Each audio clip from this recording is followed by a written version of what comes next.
Hello and welcome everyone to our webinar, Fueling Innovation in the Insurance Industry with BrokerTech Ventures. Thank you all for joining us. My name is Mike McIntire and I'm the CTO here at the Graham Company. May is Innovation Month here at Graham, and as part of our webinar series celebrating innovation, we wanted to highlight the work that we do with BrokerTech Ventures, which I'm just going to call BTV for short since you're going to hear it an awful lot. Over 60 years, innovation's been a big part of the culture at Graham.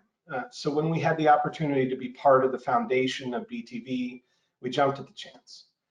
Every year we get to work with a new group of innovative startups to help shape their product offerings, give them an opportunity to work directly with our business and our customers to make their offerings as impactful as possible. As we kick off the third year of the BTV Accelerator program, we thought we'd provide additional context around the Accelerator, illustrate its positive impact on our clients and our industry, and provide a sneak peek at the kinds of interesting startups that are part of this year's cohort. With that, I'd like to welcome John Jackovin, who's the Executive Director of BrokerTech Ventures Accelerator. John, thanks for joining us.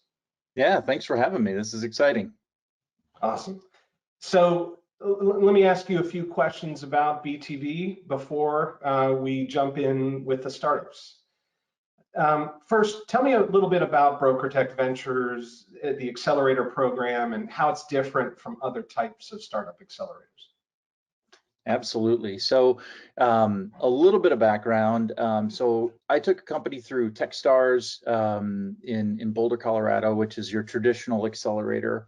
Y Combinator, Techstars kind of started the whole accelerator concept, and it was really predicated on education and mentorship to get you to the point where you can raise capital, which is great. I mean, they've done a fantastic job. What was interesting and what BTV, our accelerator, focuses on is actually kind of flipping that a little bit on its head, where if you raise capital, you're looking to then use that capital for distribution, right? And making sure you have product market fit. Well, we turn the table a bit and we focus actually on distribution. So you could kind of think of BTV as a bit of an outsourced innovation team. Essentially what we're doing is we're looking for the best and brightest when it comes to new products or technologies or those sorts of things.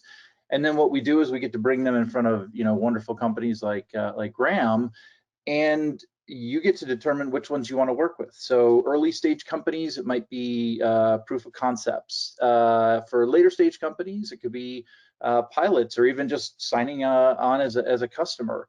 The real benefit then of the accelerator from the partner side, from the Graham side, is that you get access to these amazingly innovative companies. From a startup's perspective, you get distribution. And I've been doing this many years, and distribution is by far and away the key indicator of success. Yeah, and I'll say, as it supports our innovation program. You talked about an outsourced innovation team. We have an internal innovation team, and they are intimately involved with the BTV startups every year. So it really is a outside in approach to innovation that is really driving innovation within our company as well. So really appreciate it. So you touched a little bit on your background, but tell us a little bit more about how you came to BTV and how you're leveraging your previous experience to help BTV. Yeah, my background is that I've been starting my own companies prior to them being called startups. My first company I started was in 1999. Let's go back a century, and right before the dot-com boom and bust of the early 2000s. And over the years, I've started around 6 or 7 different startups. Took one, as I mentioned, through Techstars and Boulder. Have had a couple what would be considered mild successes. Have had way more epic failures. And what's interesting is that you learn so much more from failing than you do from success, because success is just, it happens, and then you're like, what got us here? And it's just this weird confluence of events. Failure you can pinpoint pretty easily as to what happened. And so, you know, over those years, I've learned a tremendous amount about starting companies, growing companies, what works and what doesn't. And honestly, it wasn't the fact that it was insurance, because I don't have an insurance background other than the last, you know, 2.5 years working at BTV. What it was the innovative approach that the partners took, not only working with startups, but working together in this collaborative environment. So it was something that was somewhat theoretical when we started. You know, is this actually going to work? Our partner, you know, our insurance agencies and brokers going to work together to kind of like bolster up the community? And are they going to really work with the startups? And you know, the traction that we've seen, not just this year but in previous years, has been nothing short of amazing.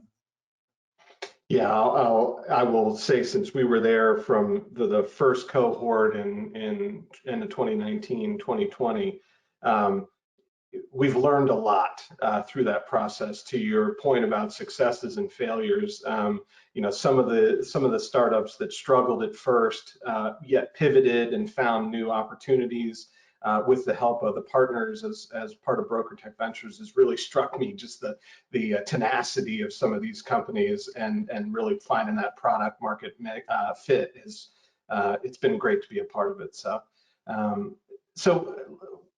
why do you think BTV is important, and what are the value added benefits to the clients of Graham associated with BrokerTech Ventures?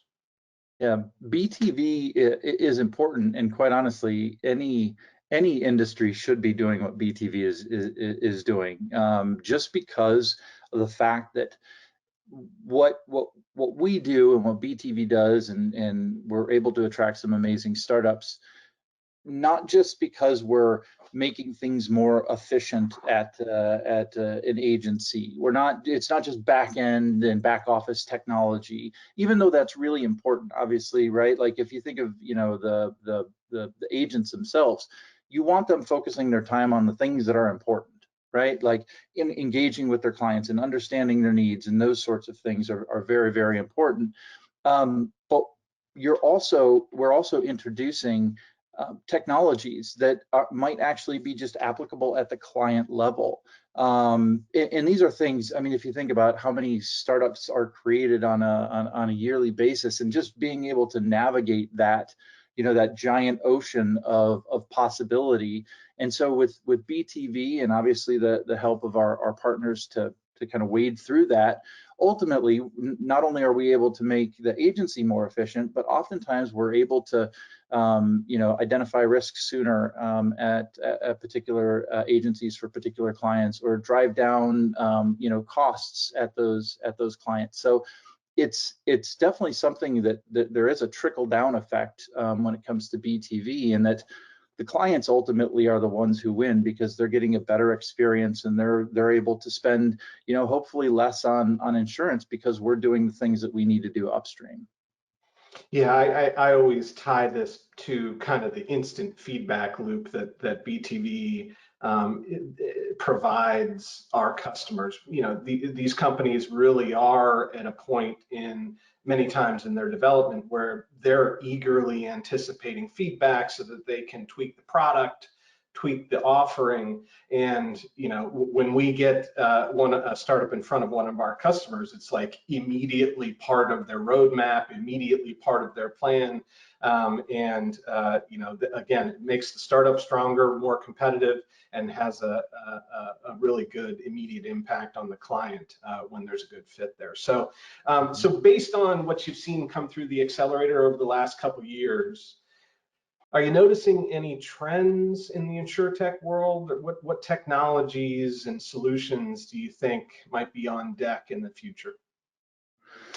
Yeah, so there definitely are some trends that I'm seeing, and you're going to have the opportunity hear from a couple of the startups that are working particularly in the employee benefit space. And what we're seeing is a very interesting take on benefits.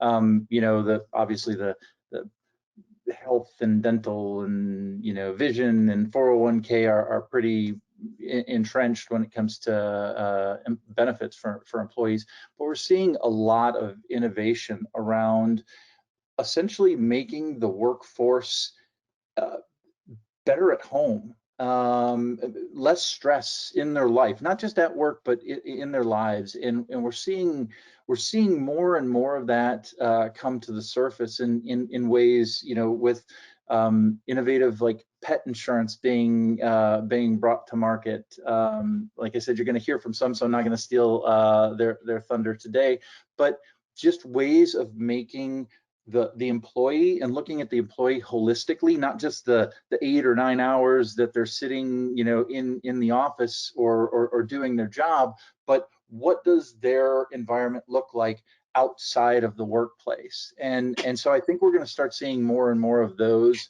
pop up as the employees are very in high demand, with the unemployment rate being what it is. And so there's employers are always looking for ways to be competitive. And I think with some of these new innovative startups, you're going to start seeing things that go beyond just your typical employee benefits at a very easy rate to digest. And so it's really cool to see some of these come to fruition. Whereas the first year, I think we did a lot with like back office technologies and things like that. And as we move forward, we're starting to see some really innovative companies come out just in how they attack insurance. And so I think it's really cool to see the movement over that 3-year period. Yeah, I've definitely noticed the same, and we do have a couple employee benefits focused startups that'll talk to us in a few minutes, which would be good to hear from them. So we've got a good mix of customers on the webinar. We also have quite a few Graham employees. So in terms of innovation, what do you think it will take to be successful in the future of the insurance industry itself? Yeah, obviously that's a big question. I've always found that success is being very passionate about the problem you're trying to solve and less about your preconceived notions on how to solve it. And that goes, Mike, you had mentioned a little bit earlier about how, startups, right? They kind of pivot. It's like water flowing down a rocky mountain, right? It finds the path of least resistance. I think that pivoting and changing and being malleable is not something that is a startup attribute.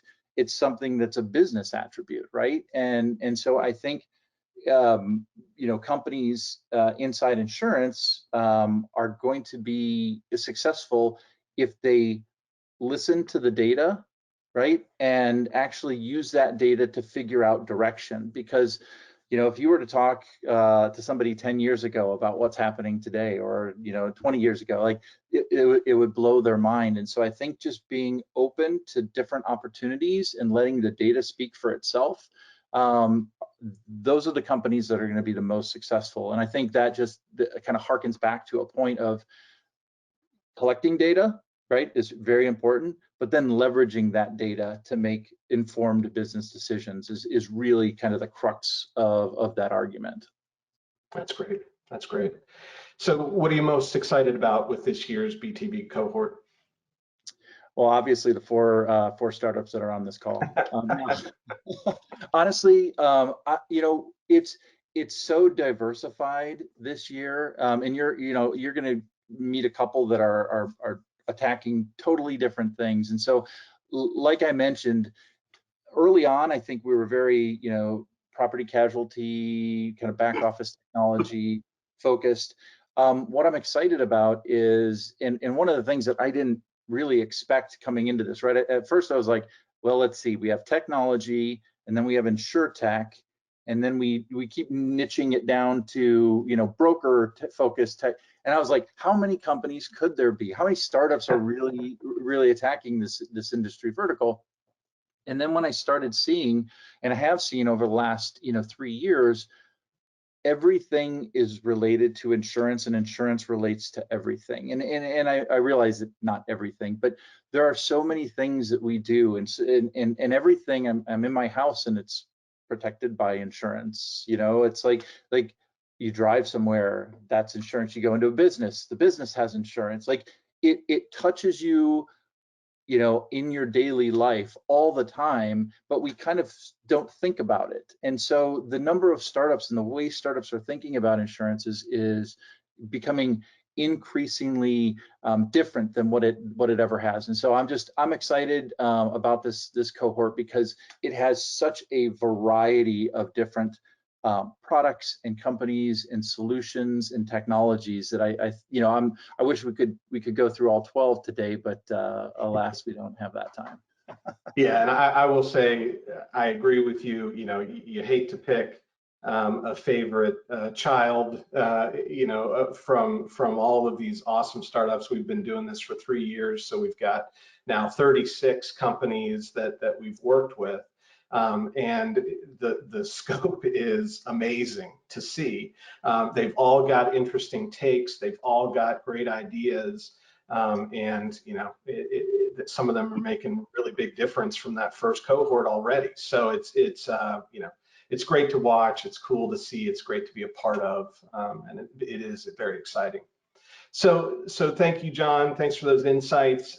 So we have invited 4 of this year's cohort to join us. I think you're going to see a variety of things, from staffing to employee benefits to cyber insurance. They do give a good cross section of the kinds of startups that make up this year's BTV cohort. So John, why don't you take it away and introduce our first speaker? All right, so this is where the real fun happens, where you get to hear from the startup. So our first startup that's going to present is a gentleman named Jelani Fenton with Safari, and they're doing some really cool stuff with diversifying the insurance workforce. So with that, Jelani, I am going to turn it over to you.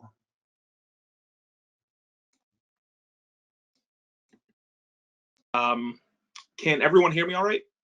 We got and you. you can see the Take screen? it away, Jelani. Yep, got it. Fantastic. Well, nice to meet everyone. My name is Jelani Fenton, and I'm the founder and CEO of Safari, and we are the tour guide for insurance talent. So to dive right in, the insurance industry is currently in the midst of a talent shortage that is creating both wage inflation as well as inhibiting our industry's ability to grow.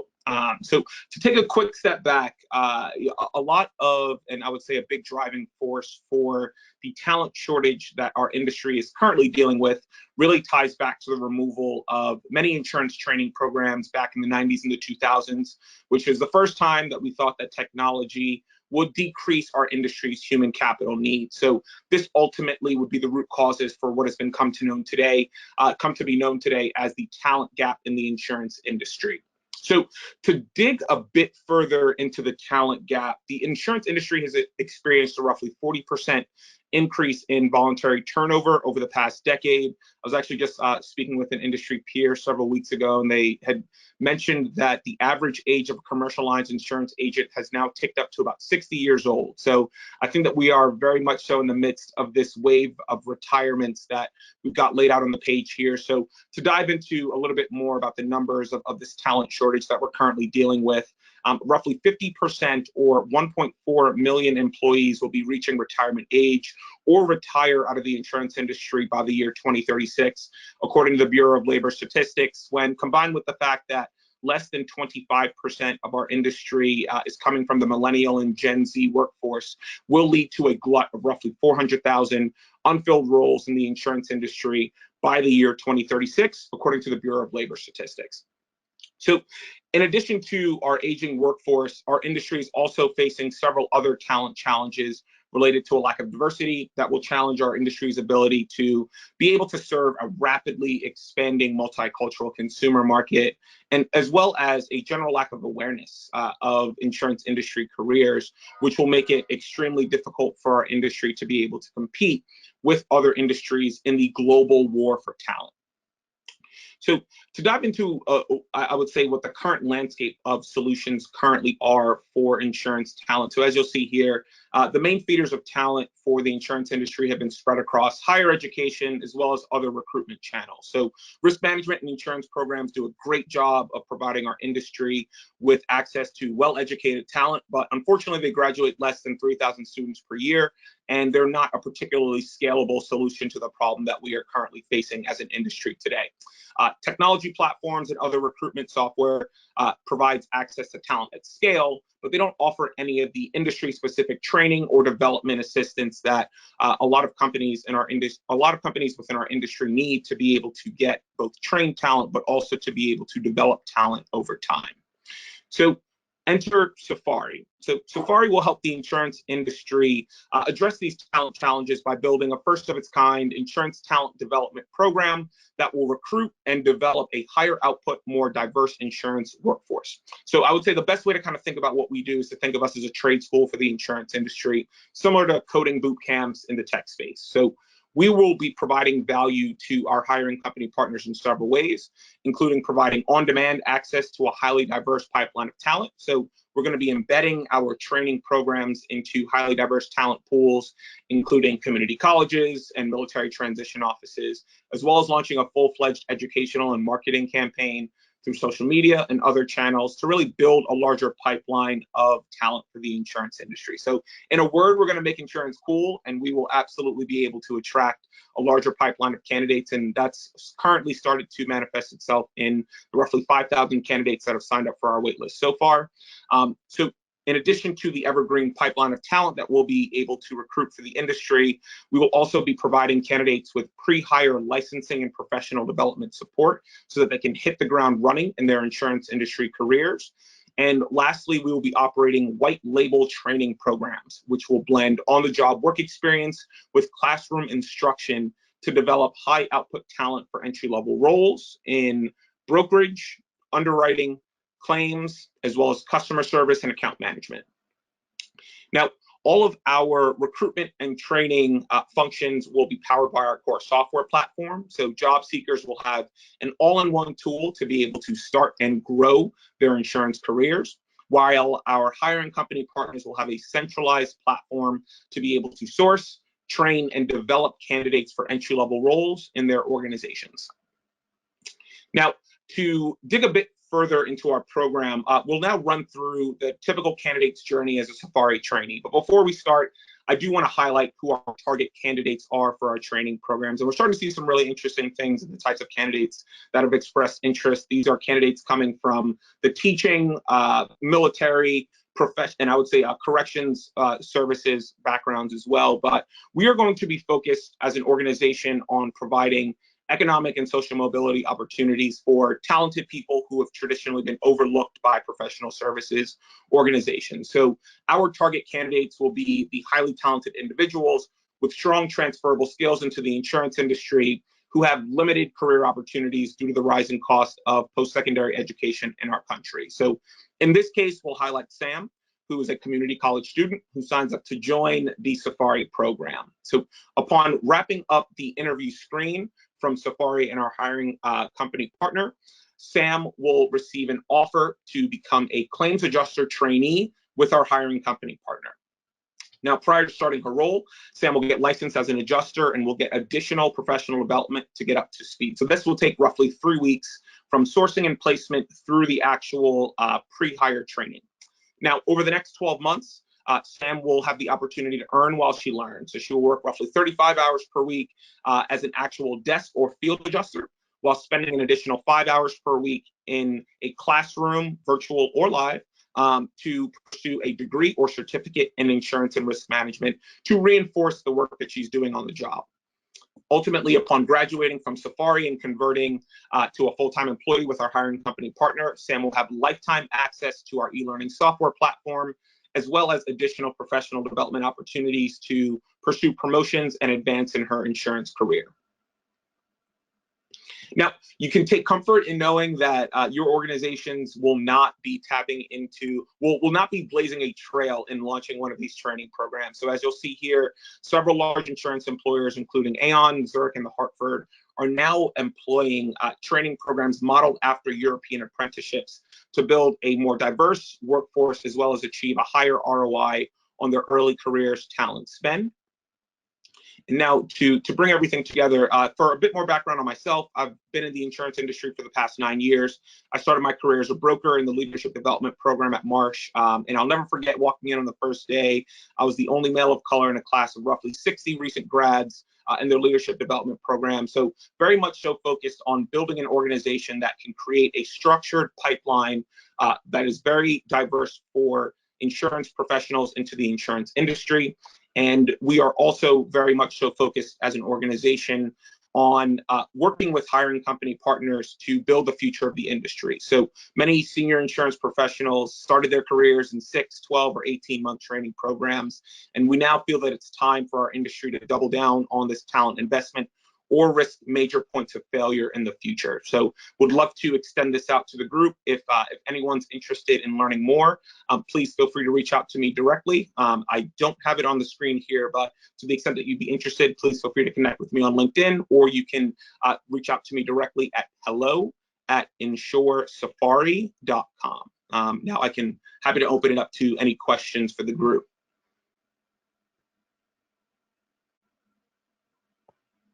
All right, Mike, is any questions popping up?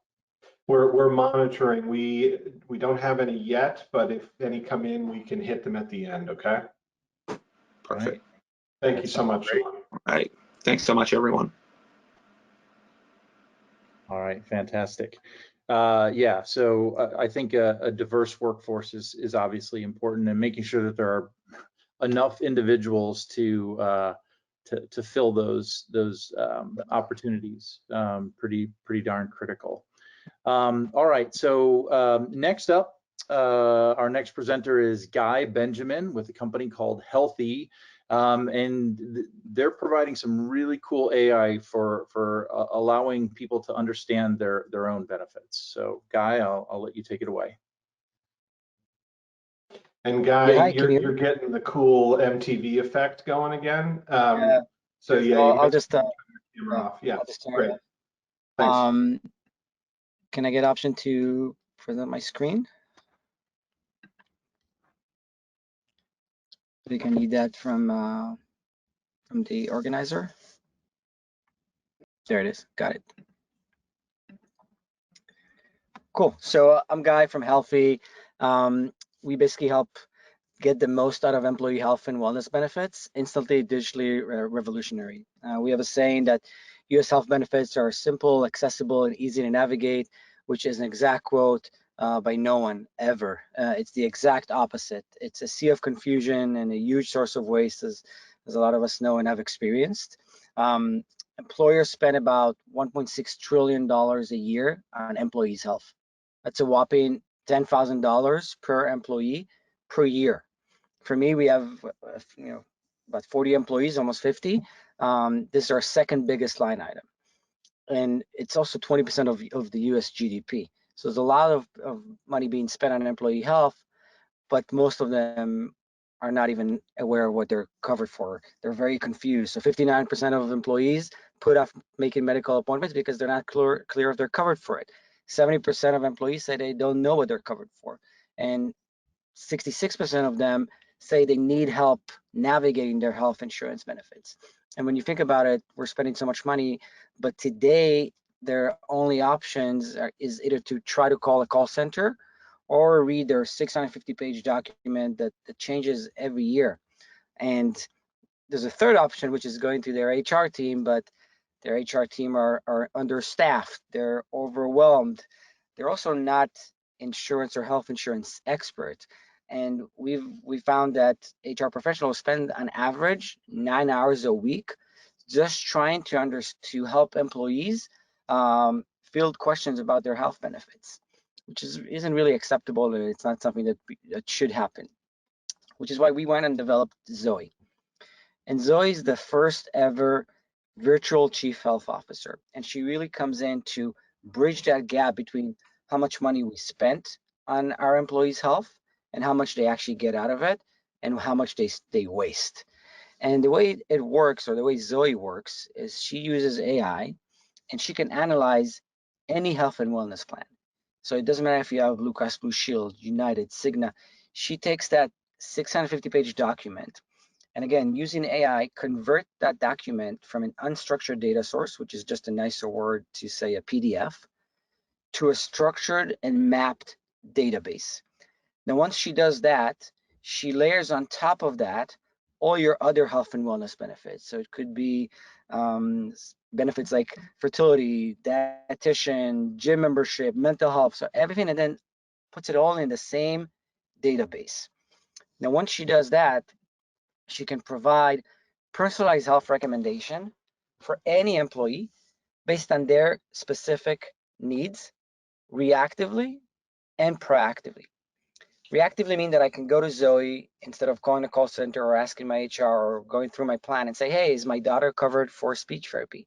Or am I covered for a specialist? How much is it going to cost me? Where can I get it done? And proactively means that Zoe actually will reach out to me and say, hey, Guy, it's time to get your yearly physical. Or to female employees over 40 to remind them that they should get a mammogram. Where can they do it? How much it will cost them? Etc. She's always kind of providing that information proactively to employees. So let me show you how it works. It's very, very straightforward and very simple. Every employee gets access to their own Zoe, and she's available either on your phone, on your laptop, and she's always available 24/7, never on PTO. And you can come into Zoe and say, for example, hi Zoe, I have back pains. What am I covered for? And then Zoe immediately goes to my plan and all of my health benefits and extracts and shows me my options. So my options are, I'm covered for an acupuncture, chiropractor, MRI, orthopedic surgeon, but I also have options for my employer that are not in my insurance plan, like a digital MSK program or telehealth services. So really bringing everything that I have today in many, many different locations to one place that is fully digital and always available and instant.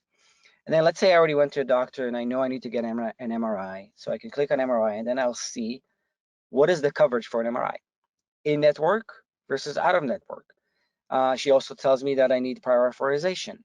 She can explain to me what is deductibles, what are my deductibles, what is out of pocket, what does it mean, and other health, more like healthcare literacy questions.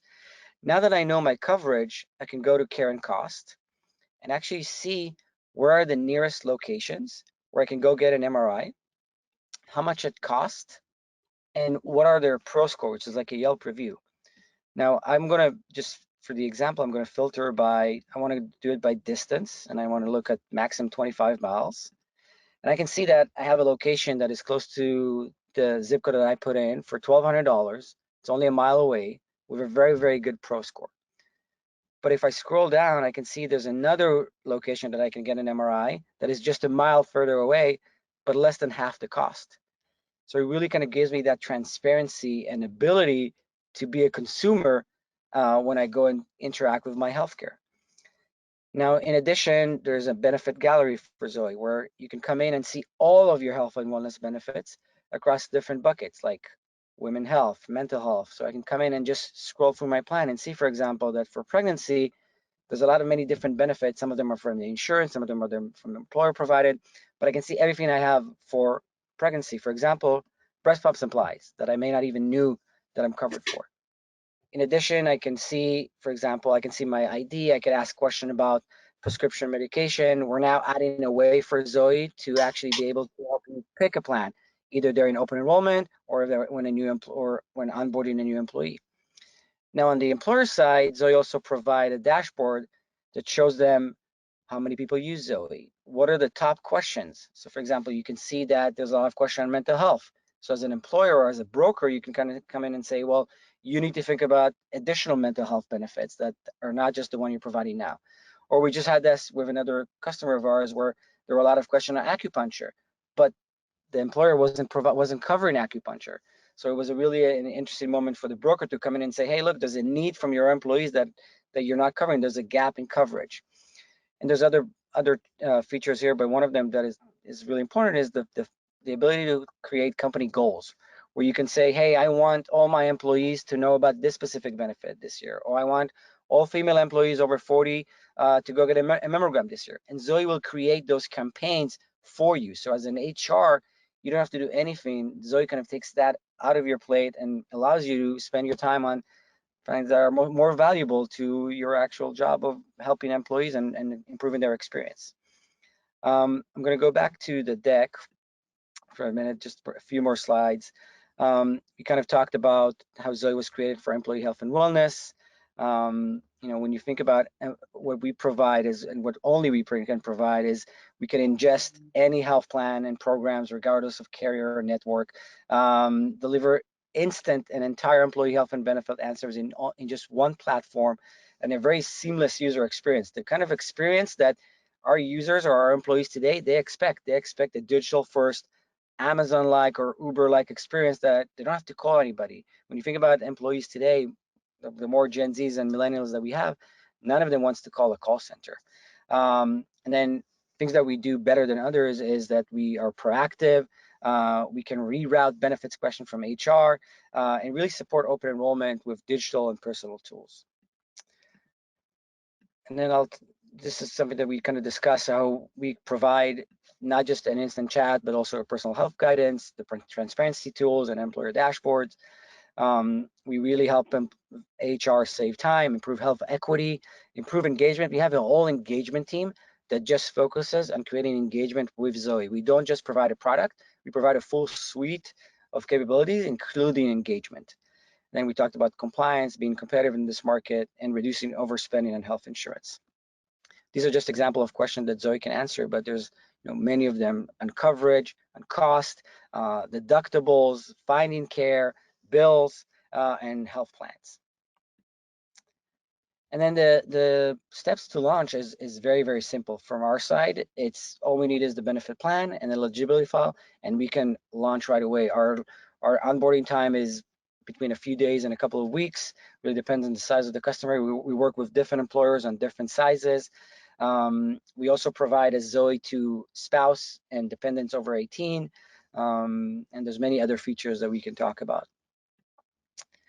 This is just an example of what we're seeing from our customers. It's mostly around empowering their employees, empowering their employee experience, providing a digital tool to their employees that really takes out of their plate or away from their plate all the work that they do today on helping employees and their benefits. And this is kind of our vision, right? Create a world where people understand their healthcare options, take advantage of them, and fulfilling our mission to make employees healthier. And our logo, if you can see it, it's not a rainbow, it's more of a ripple effect, because we believe that if the employee is healthier, the company can be a healthier company, which means our society will be healthier. As I mentioned, we're already working with a number of companies for different sizes, different industries. We're also working with brokers. That's it. I'm happy to answer any questions, or if there's any more information, feel free to reach out to me. Thanks, Guy. So no questions yet. We did get one for Jelani, which I'll ask at the end. So feel free to drop your questions in the chat, and I'll collect them all, and we'll ask them at the end. Thanks, Guy. All right, great. Thanks, Guy. Well, let's keep along the same lines of employee benefits, and our next speaker is Mike Veen from Wallet. Take it away, Mike. Thanks, John. Hello, everybody. My name is Mike Veen, and I'm the founder and CEO of Wallet. Wallet is the world's first digital wallet for the workplace. We call it the Workplace Wallet, and it's a platform that companies look to us to help improve their employee experience. They want to try to give their teams greater flexibility, choice, and usability of their benefits, very much like what the guy at Healthy was talking about. They're also looking at better visibility control to manage their employee payments in a distributed model. And prior to Wallet, I started a number of different employer-sponsored businesses for companies like Fidelity Investments, as well as Mercer, and then my own companies. And I kept seeing this repeatable pattern that companies would take around this piecemeal approach to providing employee benefits, everything from payroll to health benefits and wellness benefits, including rewards and recognition and incentive programs, as well as expense reimbursement. And it's becoming even more difficult, especially with these two big shifts in the world that almost every company is trying to grapple with. One, the ability to shift a lot of their manual processes to a digital model. The second thing is in a distributed model where they're trying to support a hybrid working structure to have their teams and hire and recruit people from just about anywhere. And so you've got, multiple different cultures. You've got your in-office culture, you've got your remote culture, you've got the people that are, mixing between. And then of course, there's some people that never even come into the office. They're out in the field. And so these two big shifts in the world pretty much cover a broad swath of almost every organization, large and small, across every industry. And as a result, what's happened is it's made it very difficult for HR and finance and accounting teams to be able to manage these programs. Typically, it was a piecemeal approach where, as I mentioned, you've got everything from payroll to different types of benefit programs and managing those payments. Flipping that model to a more employee-centric model that improves the employee experience, but just as important, if not more importantly, it streamlines the manual and fragmented workflows that the back office teams of these companies are trying to grapple with to be able to support their teams. And what's happened has been kind of like a Frankenstein approach, where a lot of these programs, everything from payroll to expense management and everything in between, has been cobbled together, and it just makes it really difficult, almost as if this was an analog wallet, it would be all over the place. And so throughout this period of time, my team is really focused on this idea of a new approach, a new model. Actually, there's nothing wrong with the products that are on the market. They're really, they're built by great companies, great people, and they're really good products. But the ability for companies and HR managers, finance managers to dictate these products to the team is very difficult.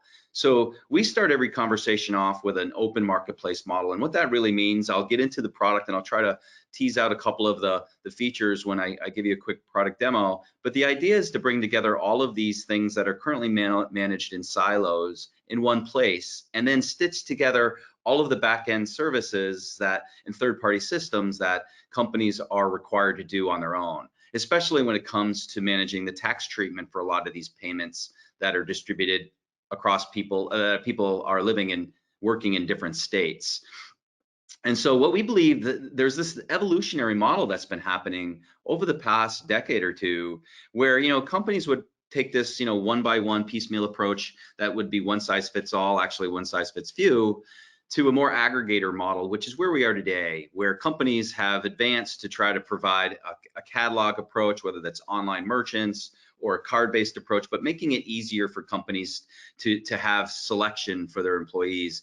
We think that there's going to be this more shift to this open marketplace model, almost like a hub and spoke approach, where you have the ability to give your teams the ability and freedom to choose whatever they want, but also managing those programs that removes the administrative burden, which gives the company and the employee the full choice and the ability to aggregate a lot of these solutions to take some of the headache out of that. And so what I wanted to share with you is how Wallet works in our one marketplace model. And how it works is how we're different. There are actually three key advantages. First, employees link their existing debit cards or credit cards to Wallet so that there is no new cards to manage. There's no friction, there's no additional cost, there's no confusion and embarrassment at the point of sale when a card program doesn't work. And second, Wallet works everywhere. It works at retailers online and offline. It works globally.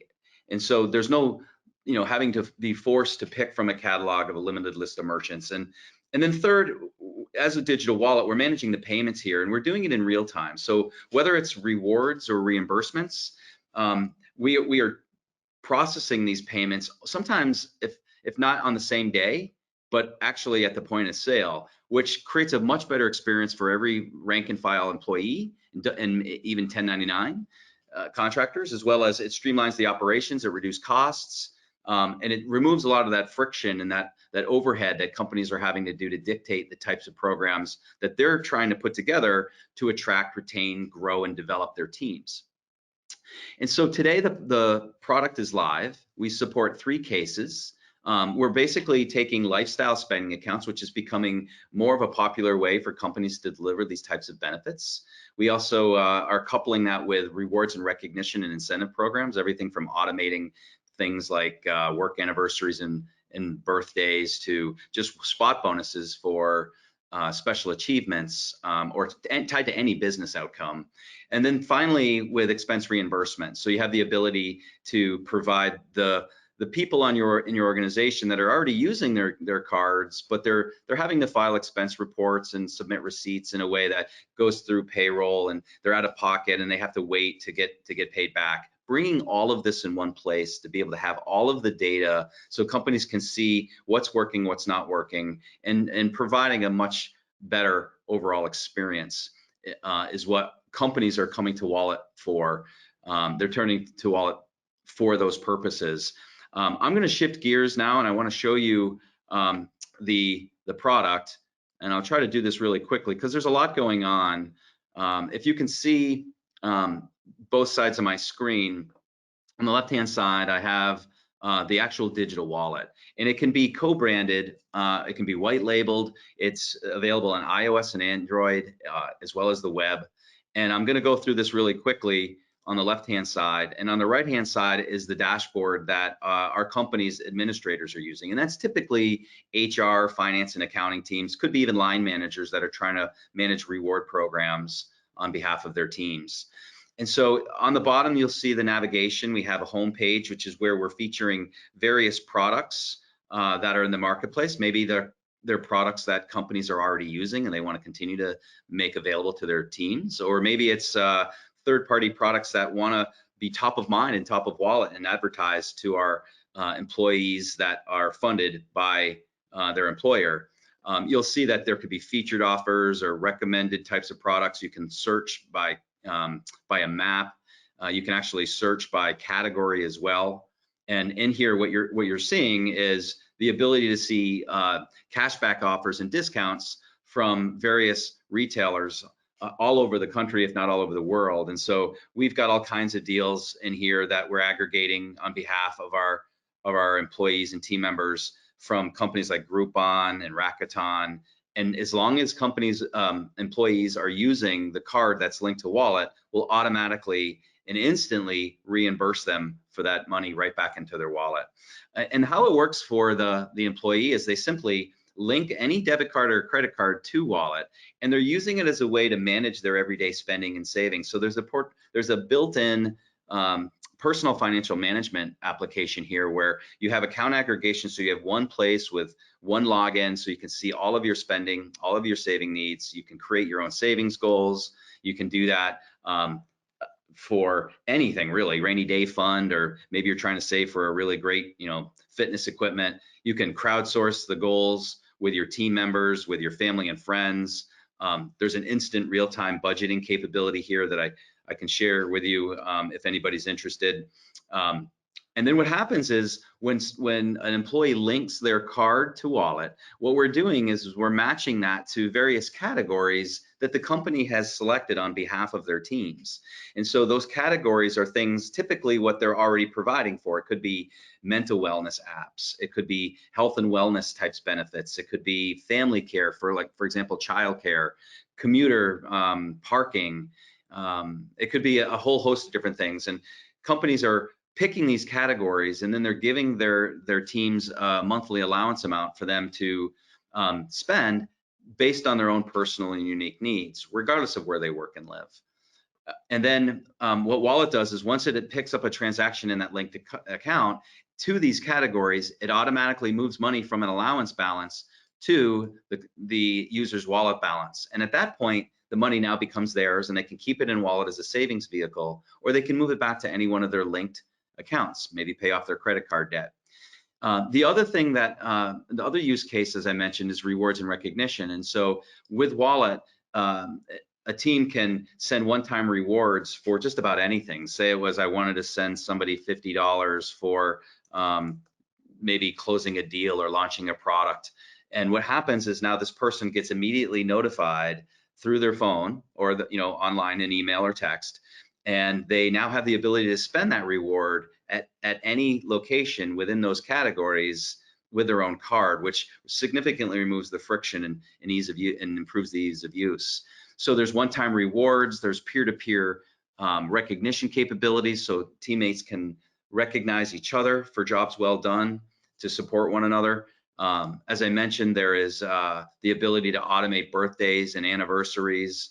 And then the final piece that I can show you, and then that'll wrap up the demo, is the ability to come into your wallet and upload a receipt. So you can add a receipt for anything after the fact over and above the allowance by simply just adding the amount, date of purchase, what it was for. Maybe it was for a customer visit tied to a project and whether or not it was billable. You upload a receipt, you scan it, very simple. And then it goes to the admin for review, and the administrator has full-on access to all of the reimbursements across all the different categories, has the ability to approve those requests.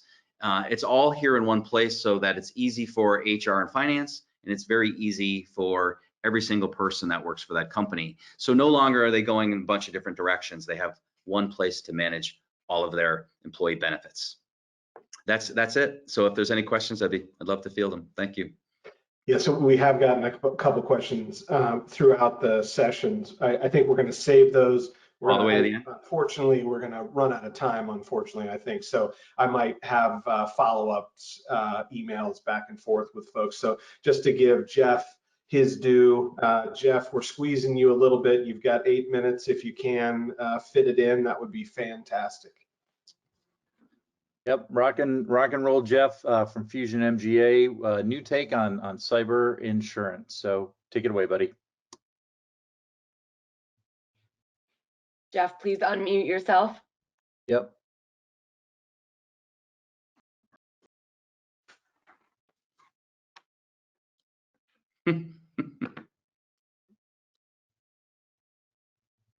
There should be a on the right-hand side panel. There should be a couple. One that microphone. It's a little tab that sticks off the left edge of that. Yeah. Hear me now? Yep. Awesome. Can you see my screen? Yes, we can. Sweet. Okay, so I'll be quick. This is Jeff Stahl with Fusion MGA. We started life out as a cybersecurity company, and we built a lot of products that companies paid us money that they could use to stop cybercrime from happening, to not have loss and theft and all that fun stuff. And what we saw was we saw customers and brokers trying to make sense of the controls companies were putting in, but they couldn't figure out how to leverage those into better insurance. And so we knew what we were doing. We knew that we could see that we were reducing over risk. And so we decided, why don't we just become the insurance company? And so we did. And our basic premise with technology is to take this and start early in the process with the broker, do an analysis, a surface analysis, get that data to the customer and the broker long before we go to insurance, help them fix gaps and get insurance ready. So let's do some analysis. Let's take that data. Let's work with the broker to help the client fix gaps. And then we're going to get to the insurance part. Then what we want to do is apply our automated mitigation, all those tools and things that we built over the years, the training and the data, to help an insured improve themselves throughout the policy year. Let's not try and make them do everything on day one and decline them if they're not doing something simple like multi-factor authentication. Let's work with these guys because if they have the right attitude, the right culture, we can really make a difference with clients. And then once we help them get all that ready, we fuse that with a a broad insurance policy, because insurance is there really for when good risk management fails. And what I'm going to show you some examples of our tech. We're not technology that a Fortune 100 enterprise is going to do. We're focused on small and mid-sized clients. These are companies that have maybe one or two IT guys. They're inside there. They're just trying to keep the wheels on. And so anything that we can do, take this technology we built, add it to the things they're doing, because this is not replacement stuff. This is just additive stuff. and include that in the price of the insurance policy. So we're not doing this bait and switch where, hey, you can have 30 days free, but then you got to pay us all this money. It's just part of our insurance policy, because we're looking at this as how do we create long-term customer relationships. And so our tech really is, we're going to start off with looking at them from the outside, kind of like how we look at hackers, how we did in the past, and try and figure out what's good or bad. Let's look at the client the same way the hacker does. We've built 24 and now 25 training programs. The last one we built was fraudulent payment transfers. But cybersecurity is not just a technology problem, it's very much a human problem. And so these are short, animated. I got a quick sample of one. They're probably very similar to what you may have seen with KnowBe4, except these are they just come with the policy. And then where we really can bend the curve is when we start applying our automated risk mitigation tools to the client in a way where they don't have to be cybersecurity experts. The broker doesn't have to be a cybersecurity expert. This stuff is automated, it just kind of runs in the background. So we've got a patent on a threat correlation engine, and that's kind of what powers most of this stuff. And so the items you see on the left hand of the screen, this is what we can see externally.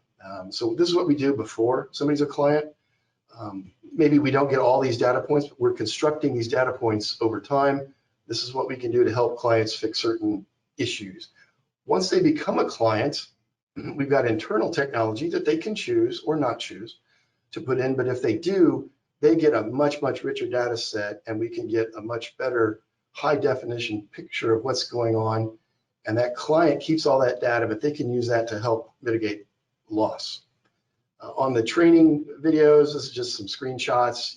We have on a variety of topics, 4 minutes on ransomware, on phishing, on strong passwords, social media scams. We've got a mix of animated, they're kind of South Park stuff. Employees kind of think they're fun. They're not that long, boring stuff that we all hate.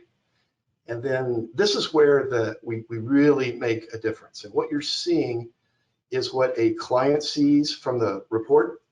And I just want to include, we bring the broker into this mix. They don't have to be experts on this, but we help them kind of step through this.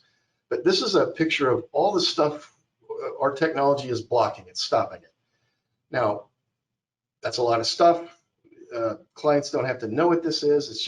It just didn't happen. Now, this is where it really gets fun, because this is what we call outbound blocking.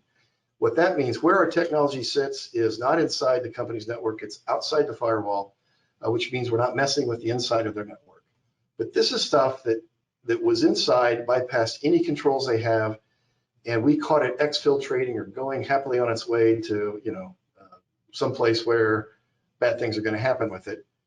And the fun part is, if you remember that first slide, that's a lot of noise. How do you see anything in there? Well, we can filter it down, and we want to look at certain things, like in this case, ransomware. This stuff is really sneaky. It hides underneath all this other noise. It's not that much, but it's as a incredibly high severity if it gets through. In this case, these ransomware communications, we stopped outside the firewall. Had we not been there, the likelihood is that would have resulted in a ransomware event. Now, we can take this data, help the clients identify where inside this came from, and fix it. This is just kind of you can read it. This is just kind of an overview of the different technologies that we have built. And all of these are embedded as part of our insurance policy. So these are things that the client gets, we're not charging for them. Then the policy that we wrap this is a pretty broad policy. It's admitted form. This focuses on, the initial focus is on clients under 100 million. It has a lot of things that clients want: betterment, reverse social engineering. It includes full prior acts. And our goal here is to help position this technology with the broker, with the customer, as a real value add for the customer. So there it was. Hope that was under 7 or 8 minutes. You nailed it, Jeff. You nailed it. Awesome. Thank you very much. Cyber is hot, to say the least, and you guys definitely have an interesting take. So looking forward to working with you some more. So thank you, Jeff. Thank you so much to John Jackovin for helping put this all together. Thanks, Jelani, Guy, and Mike. Again, awesome to see your products and services. We will follow up with the questions that we collected for folks. I hope this gave everybody a sense for the work that BTV is doing. And if you'd like additional information about any of the startups you saw today, please reach out to your Graham contact or to me directly, and we can continue the conversation. Thank you all for joining us, and have a good rest of the afternoon. Thank you. See you guys. Thanks, guys. Bye.